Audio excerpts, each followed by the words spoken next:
If your IT provider is 35 quid a head cheaper than the sensible option, are you saving money or just buying yourself a more dramatic disaster later? Usually the second one. It's the sort of bargain that looks clever in January and looks absolutely feral after a breach. Today's episode is about the cheapest IT quote becoming the most expensive mistake your business ever makes. He's the guy with the plan for your online life. Keeps your data safe, cuts through the strife. Small biz owners, yeah, this is your guide. Cyber threats, beware, no place to hide. The small business cybersecurity guy, guarding your world with a sharp eagle eye. Tips and tricks to keep your systems tight. Stay secure, stay strong in the digital fight.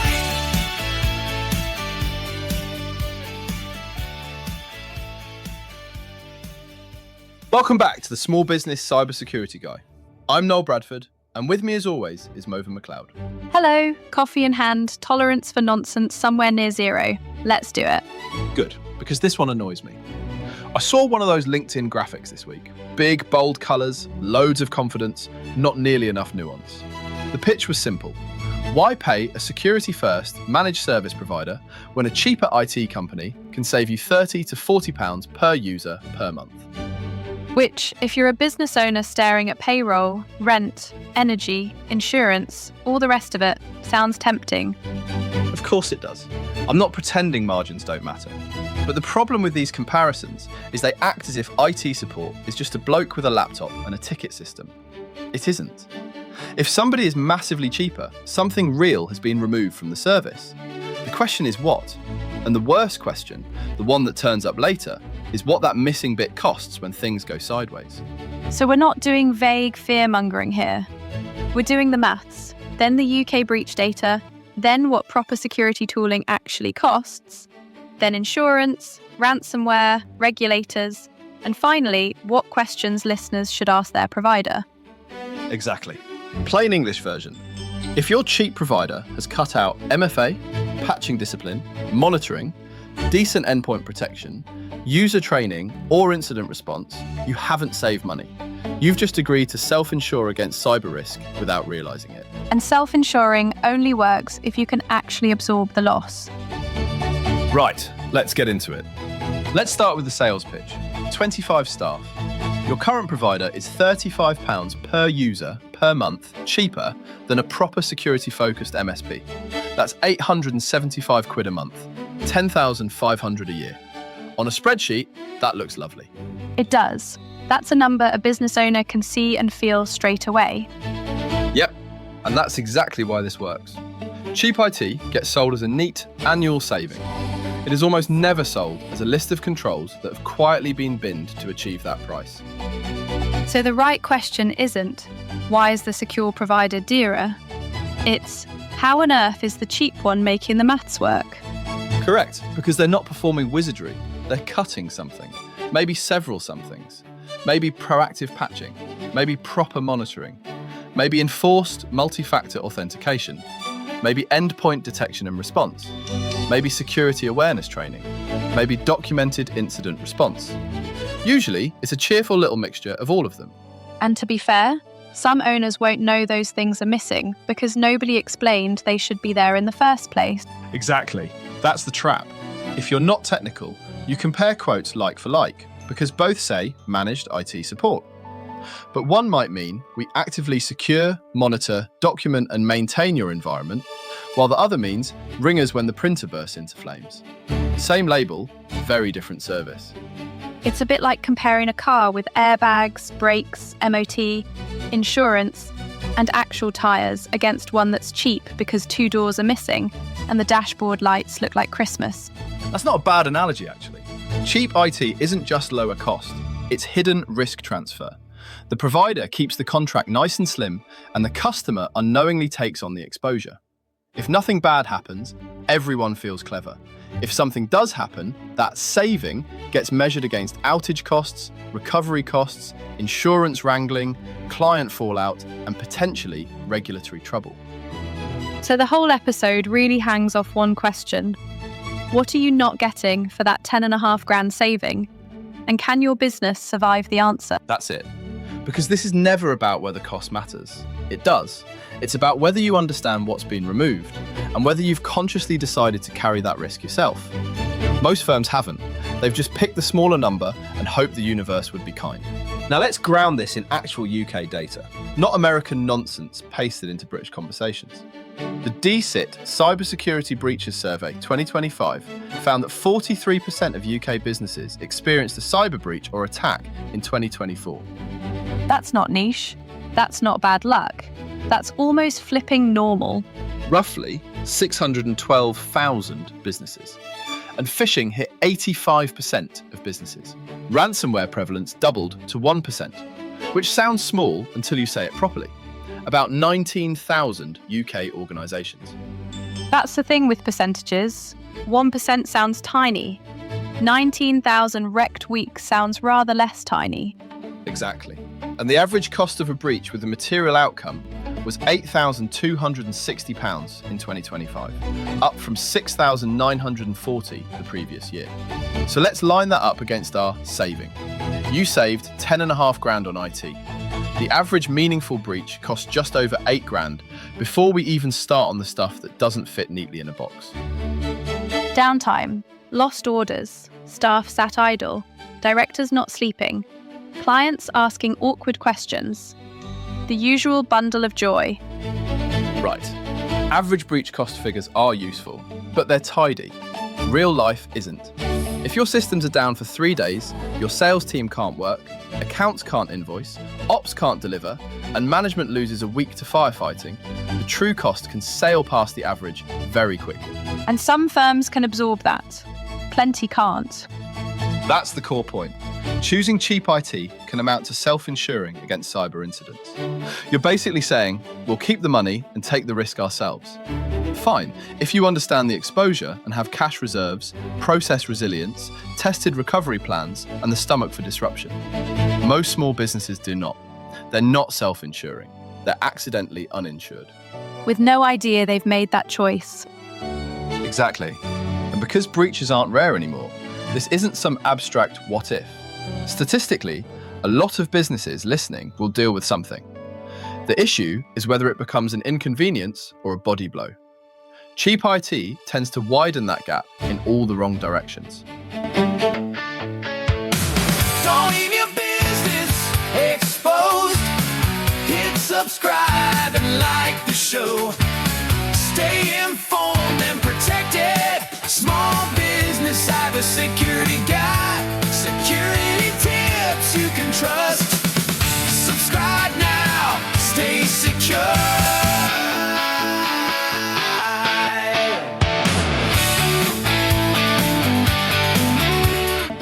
Right, this is the bit people rarely hear. What does a security-first MSP actually spend before making any profit? And I need to be crystal clear here. These are internal service delivery costs only.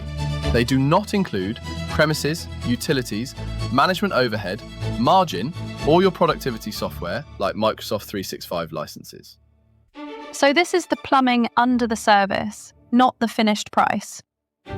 Exactly. Start with RMM, remote monitoring and management, around £3 to £5 per endpoint per month. That's the platform that watches devices, pushes updates, raises alerts. Important detail, patch management is often bundled into that. Strip the RMM back and patching quietly vanishes with it. That one catches people out. They think updates are just sort of happening by magic. Then EDR. If it's bundled into something like a broader package, fine. But dedicated EDR, such as Sentinel-1, starts around £5 per endpoint and rises with proper response features. DNS filtering, about £1.50 per user. Email security.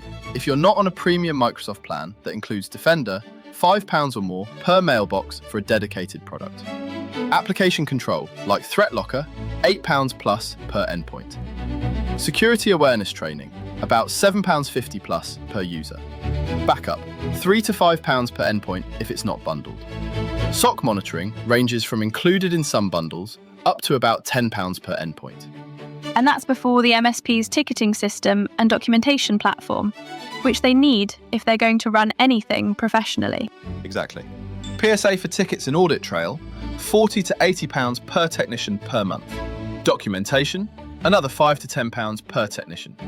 Add it up honestly, and a bundle-heavy stack lands around £20 to £25 per user per month before margin. Full best of breed with dedicated EDR, SOC, application control can hit 40 plus before labour. And labour isn't free, despite what some clients seem to hope. Quite. Industry benchmark data puts average support time at roughly 1 hour per user per month for unlimited remote support. Competent level 2 engineer salary, about 35 grand a year. Basic salary cost works out around £17 an hour, so call it £17 to £20 labour per user per month at salary alone.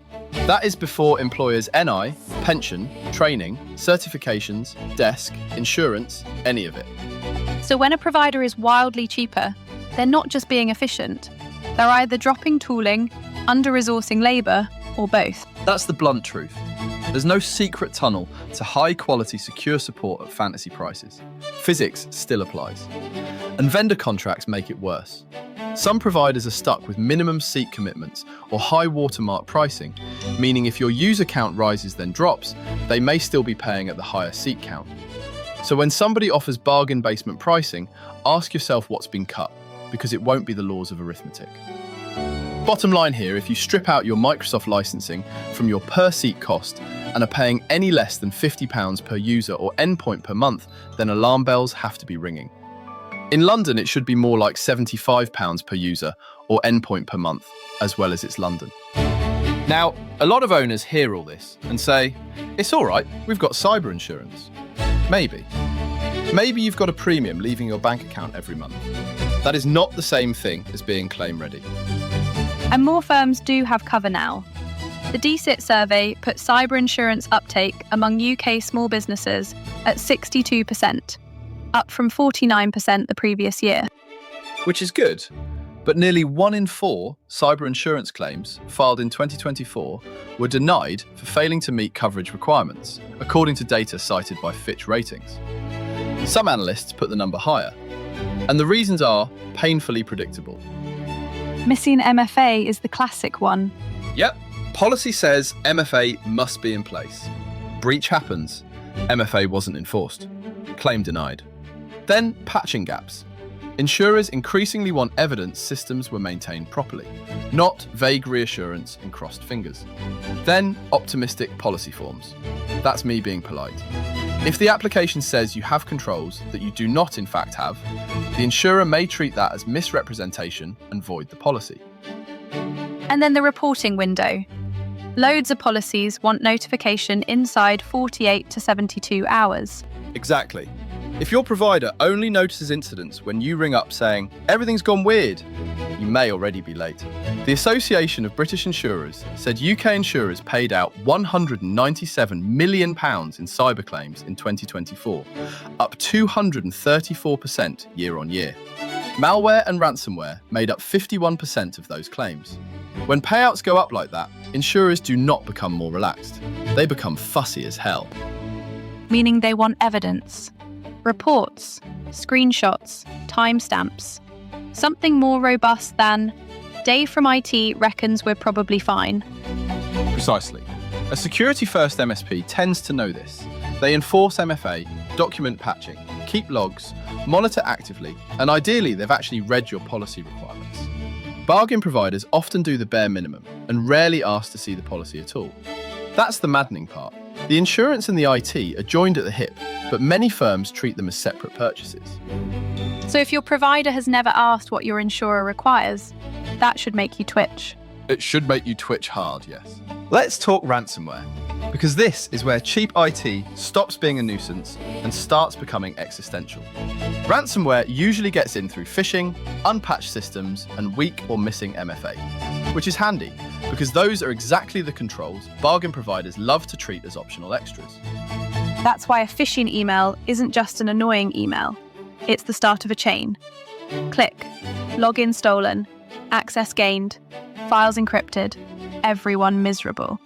Marsh said UK ransomware claims in 2024 remained about double the pre-2022 baseline, even after a 31% drop from the 2023 spike. So yes, it may have eased from the peak, but it is still very much alive. Sophos reported a global average ransom payment of $2 million in 2024, about £1.6 million. Which obviously won't be every small UK firm's ransom demand, but the bigger point is the recovery cost. Exactly. Recovery regularly costs more than the ransom. Downtime, lost productivity, rebuilding systems, external forensics, legal advice, client comms, maybe hardware replacement. The ransom is the opening act, not the whole bloody performance. And if you're an SME doing, say, a couple of million in turnover, even a fraction of those costs can be savage. Absolutely. Then layer in regulation. The ICO issued £5.6 million in fines in the first half of 2025 across 6 cases. That's already more than double the whole of 2024, which was £2.7 million across 18 cases. So we're seeing fewer cases, bigger pain. Maximum penalties under UK GDPR go up to 17.5 million or 4% of global annual turnover, whichever is higher. For smaller firms, that 4% bites. 40 grand on 1 million turnover, 200 grand on 5 million. And poor security isn't a sympathetic excuse. It's an aggravating factor. Correct. We use the cheapest IT provider we could find is not a defence. It's practically an own goal. And with the Cybersecurity and Resilience Bill moving through Parliament, regulatory expectations on technical controls are tightening, not easing. So cheap IT now increases not just your breach risk, but your likelihood of ugly operational disruption and a much harder conversation with regulators afterwards. Want the deep dive? Check the sources. All the details, guides, and courses. Hit the blog for scripts and more. The Small Business Cybersecurity Guide.co.uk. The blog. Real security. No fluff. Right.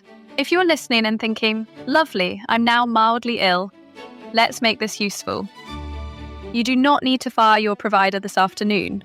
You do need to ask better questions. 7 of them. First, do you hold Cyber Essentials certification yourselves, not just for clients? If they can't meet the government's baseline in-house, that's a red flag. Second, is MFA enforced across our systems? Not available, not optional, enforced. Third, what is our patching process? And can you show me a recent report? If the answer is basically updates happen, that is not a process. Fourth, do we use EDR as well as antivirus? You want behaviour detection, not just old school signature matching. Fifth, do you actively monitor our systems or only respond when we raise a ticket? Reactive support is not the same as proactive security. Sixth, what does our incident response plan look like and where do we fit in it? If there's no written plan, you'll be improvising during the worst hour of your month. And seventh, have you read our cyber insurance policy and are we compliant with it? If they've never seen it, they cannot honestly answer that question. Now, how you ask matters. Don't go in like you're starting a pub fight. Keep it calm. We're reviewing our cyber risk and want to understand our current position. Can you walk us through these? That's enough. Green flags. They welcome the questions, answer clearly, show evidence, and if there are gaps, they explain them without flannel. Red flags. Defensiveness, hand-waving, you're too small to be targeted, or endless promises with nothing in writing. And if the answers are poor, don't panic buy. Get your documentation together, make sure you control your domains and licenses, then talk to a couple of security-first providers and compare properly. That's the message. Wise security spend protects cash flow, reputation, and jobs. Cheap IT can look clever for 12 months and then gut punch the whole business. Spend wisely, not blindly. That's a good place to leave it. If this episode was useful, share it with a business owner who still thinks the cheapest quote is automatically the smartest one. We'll be back next week with more practical cybersecurity in plain English. See you next time. Cheers, Noel. Cheers, Mauven. Take care, everyone. Right. Before we let you go completely, let's have a quick chat about the boring but necessary legal bits. Don't worry, I'll make this as painless as possible. First up, and this is important, everything we've said today represents our own personal opinions and experiences. These views are ours alone and don't represent any organisation we work for, any employers, advertisers, sponsors, or anyone else who might be connected to the show. When we're giving you advice or sharing our thoughts, that's coming from us as individuals, not speaking on behalf of anyone else. Everything we've talked about today is for general guidance. It's meant to point you in the right direction, but it absolutely shouldn't be treated as professional advice tailored specifically to your business. Your situation is unique. What works brilliantly for a Birmingham bakery might be completely useless for a Manchester marketing agency. We do our very best to keep everything accurate and current, but let's be honest here. The cybersecurity world moves faster than a caffeinated squirrel being chased up a tree by Mauven's Jack Russell. Things can change between when we record and when you're listening, so always double check critical technical details with qualified professionals before you go making major changes to your systems. If we've mentioned any websites, products or services, we're giving you information, not necessarily giving them our seal of approval. We can't be responsible for what happens on their end or if things go sideways when you use them. Some things we recommend might involve affiliate partnerships. We'll always flag those when they come up because transparency matters. Now, if you're dealing with serious cybersecurity incidents, actual data breaches or gnarly legal compliance issues, please talk to proper professionals, rather than just relying on podcast advice. We're here to educate and help you understand the landscape, not to replace your security consultant, solicitor, or IT team. This has been a Small Business Cybersecurity Guy production. Copyright 2025, all rights reserved.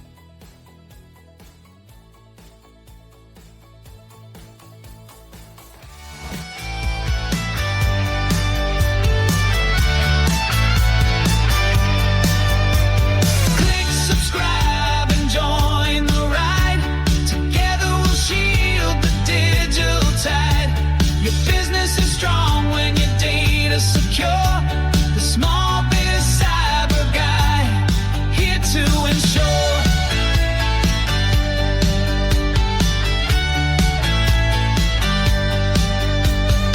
Thanks for listening, we're signing off.